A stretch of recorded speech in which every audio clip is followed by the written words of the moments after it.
জয়গুরু। শ্রী শ্রী ঠাকুরের শ্রীহস্তলিখিত সত্যানুসরণের ২২ পৃষ্ঠা থেকে বিভিন্ন নির্দেশনা পাঠ করছি। এগিয়ে যাও, কিন্তু মেপে দেখতে যেও না কতদূর এগিয়েছ, তাহলে আবার পিছিয়ে পড়বে। অনুভব করো, কিন্তু অভিভূত হয়ে পড়ো না, তাহলে চলতে পারবে না।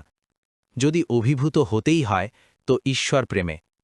যত পারো সেবা করো, কিন্তু সাবধান, সেবা নিতে যেন ইচ্ছা না হয়। অনুরোধ করো, কিন্তু হুকুম করতে যেও না। কখনো নিন্দে করো না, কিন্তু অসত্যের প্রশ্রয় দিও না।